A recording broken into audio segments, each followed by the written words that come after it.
ओम शांति।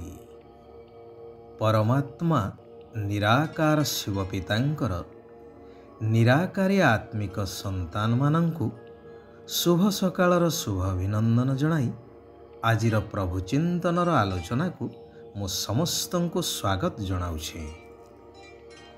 कथारे अछि शरीर आद्यं खलु धर्म साधनम, ताहा मध्य वास्तविक कथा।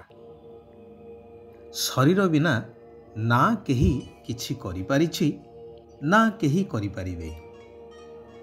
स्वयं भगवान मध्य सृष्टिर स्थापना कार्य पई प्रजापिता ब्रह्मांकर शरीरर आधार नेउछन्ति, जेहेतु से अजन्मा अभोक्ता अशरीरी निराकार। आम समस्त आत्मा माने मध्य निराकार पितांकर संतान निराकारी दुनिया ब्रह्मलोक रे रहिला बाला एई साकार सृष्टि रंगमंच को आसीछन्ति अभिनय करिवा पाई शरीर रूपक वस्त्र को धारण करी। जेपरी जंतारे मूसा फसीगला भली आम मानंकर अवस्था वर्तमान सही भली हो जाइछे।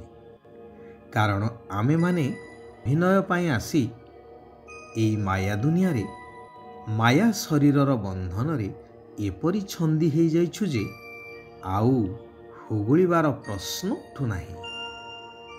एथिरु मुक्ति पाइबा पाई मुनि ऋषि साधु सन्थ केते तपस्या करी सुद्धा केही मुक्ति को प्राप्त करि पारि नाहंती। एहार प्रथम एवं मुख्य कारण हेउछि जे पांच विकार रूपी माया द्वारा प्रभावित होई एपरी देह सर्वस्व होई जाइछु जे आमे वास्तव रे आत्मा अटु निजर एई स्वरूप को संपूर्ण भूली निजकु एई देह बोली मने करुछु। निजकु भूली जिबा कारणरु निजर घर निजर वास्तविक पिता एवं कर्तव्य को भूली जाई केवल गोलक धंदारे छंदी होई एणे तेणे भटकिबा सार हेउछि।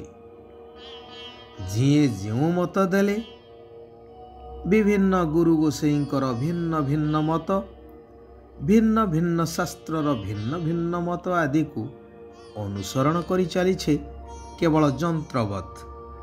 पाउछु केते हरौछु केते हिसाब करिवा पाई कहा पाखरे समय नाही कि सामर्थ्य मध्य नाही। केवल देहर अभिमान रे चूर सारा संसार वर्तमान अशांत हो जाइछि। विज्ञान सत्ता हेउ धर्म सत्ता हेउ सबुठी खाली मुपणर प्रतियोगिता।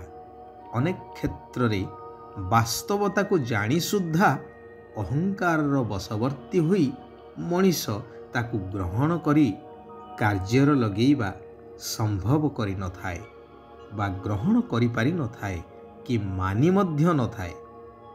आम पाई अनेक आदर्शवादी माने अनेक उदाहरण छाड़ी जाइछन्ति, हेले आमे माने ताहा केवल परंपरागत पढ़ी चलीछे बा सुनिबा बा उदाहरण देवारे सीमित रखी देइछे। दानवीर हरिश्चंद्र राजा हुई मध्य तांकर तिले मात्र अहंकार नथिला, तेणु से वचन रक्षा करी निजर सर्वस्व दान करिदेले एवं दक्षिणा देवा पाई निज सहित निज परिवार को बिक्री करि देइथिले। कुहा जाए जणे व्यक्ति हरिश्चंद्र राजा को पचारिले, महाराज आपण दान देवा समय रे मुंड नुआई दान देउछंती काहीकि? आपण तो महादानी बोली जगत जानिछि, हेले आपण एपरी मुंड तळकु काहीकि करूछंती? खुशी रे तो मथा उपरकु हेबा कथा। राजा उत्तर देले कि मु एइथि पाई मथा तळकु करिछि कि ए सबु ईश्वरंकर दान, मु निमित्त होई केवल लोकमानंकु दान देउछि, अथच लोकमाने भगवान को प्रशंसा न करी ମୋତେ ପ୍ରଶଂସା କରୁଛନ୍ତି, ତେଣୁ ଲଜ୍ଜାରେ ମୋ ମୁଣ୍ଡ ତଳକୁ ହେଇଯାଉଛି। ଏହା ରାଜା ହରିଶ୍ଚନ୍ଦ୍ରଙ୍କର ନିରହଙ୍କାର ପଣିଆର ଶ୍ରେଷ୍ଠ ନମୁନା, ଯାହା ଆଧୁନିକ ବିଜ୍ଞାନ ଯୁଗୀ ସମାଜ ପାଖରେ ଟାଣିଚାଏଁ ମଧ୍ୟ ଦୃଷ୍ଟିଗୋଚର ହୁଏ ନାହିଁ। ସର୍ବତ୍ର କେବଳ ମୁଁ ରାକ୍ଷସର ରାଜତ୍ୱ ଚାଲିଛି, ଅର୍ଥାତ୍ ସାରା ବିଶ୍ୱକୁ ମୁଁ ରାକ୍ଷସ ବର୍ତ୍ତମାନ ଗ୍ରାସ କରିନେଇଛି, ଯଦ୍ୱାରା ପ୍ରତି ମୁହୂର୍ତ୍ତରେ ଦୁଃଖ, ଅଶାନ୍ତି, ଭୟ ଭିତରେ ଜୀବନ ବ୍ୟତୀତ କରୁଛି ସାରା ବିଶ୍ୱବାସୀ। ପ୍ରଥମେ ଦୃଷ୍ଟିଭଙ୍ଗୀକୁ ପରିବର୍ତ୍ତନ କରିବା ନିହାତି ଆବଶ୍ୟକ, ଯାହା ସ୍ୱୟଂ ଭଗବାନ ଆସି ଶିକ୍ଷା ଦେଉଛନ୍ତି କି ମଧୁର ଆତ୍ମିକ ସନ୍ତାନଗଣ, ତୁମର ଦୃଷ୍ଟି କୌଣସି ବି ଦେହଧାରୀ ଆଡ଼କୁ ଆକର୍ଷିତ ହେବା ଉଚିତ ନୁହେଁ, କାହିଁକି ନା ତୁମେ ହେଉଛ ନିରାକାର ଜ୍ୟୋତି ସ୍ୱରୂପ ଏବଂ ତୁମମାନଙ୍କୁ ପଢ଼ିଲା ବାଲା ମଧ୍ୟ ସ୍ୱୟଂ ନିରାକାର ଜ୍ଞାନ ସାଗର ଅଟନ୍ତି ଏବଂ ଏହି ଦେହର ଦୁନିଆ ଏବେ ବିନାଶ ହେବାକୁ ଯାଉଛି। ଭବିଷ୍ୟ ନୂତନ ଦୁନିଆ ପାଇଁ ତୁମକୁ ଏବେ ପୁରୁଷାର୍ଥ କରିବା ଆବଶ୍ୟକ। ଗୃହସ୍ଥ ବ୍ୟବହାରରେ ରହି ନିଜର ପରିବାର ଆଦି ସମ୍ଭାଳି କର୍ମଧନ୍ଦା କରି ମଧ୍ୟ କେବଳ ମୋ ଠାରୁ ପ୍ରାପ୍ତ ଜ୍ଞାନ ରୂପକ ଅସ୍ତ୍ରକୁ ଚଲାଅ।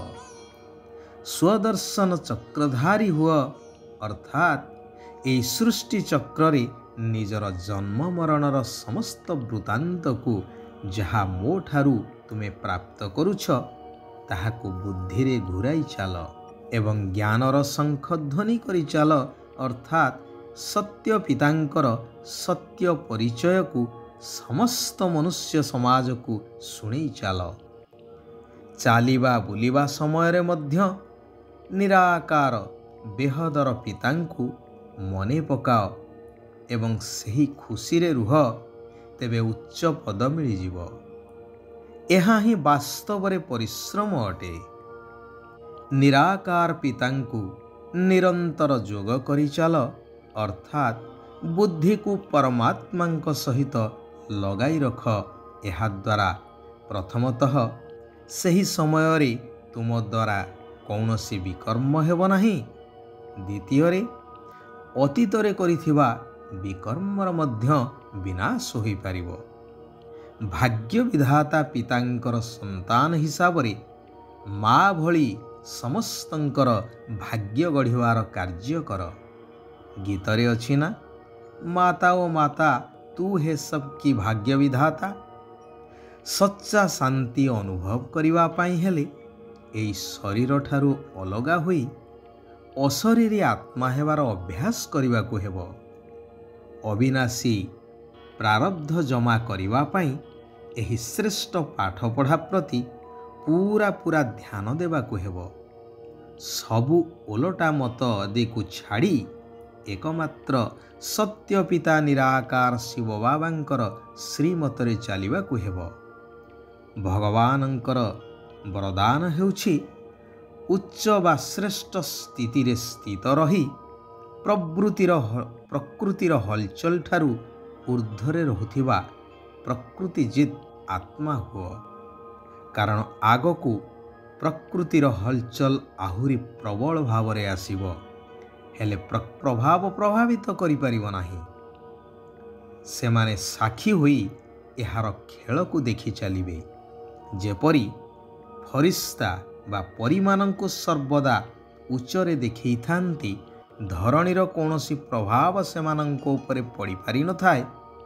ସେହିଭଳି ତୁମେ ସନ୍ତାନମାନେ ନିଜର ଉଚ୍ଚ ବା ଶ୍ରେଷ୍ଠ ଆତ୍ମିକ ସ୍ଥିତିରେ ପ୍ରକୃତିଜିତ୍ ସ୍ଥିତିରେ ସ୍ଥିତ ହୋଇଯାଅ, ତେବେ ଆପେ ଆପେ ହଲଚଲ ଠାରୁ ଊର୍ଦ୍ଧ୍ୱକୁ ଚାଲିଯିବ। ନିଜର ଶ୍ରେଷ୍ଠ ପ୍ରକମ୍ପନ ଦ୍ୱାରା ସର୍ବ ଆତ୍ମାମାନଙ୍କୁ ସହଯୋଗର ଅନୁଭୂତି କରାଇବା ମଧ୍ୟ ତପସ୍ୟା ଅଟେ। ଆଚ୍ଛା, ଓମ୍ ଶାନ୍ତି। ओम शांति। ओम शांति।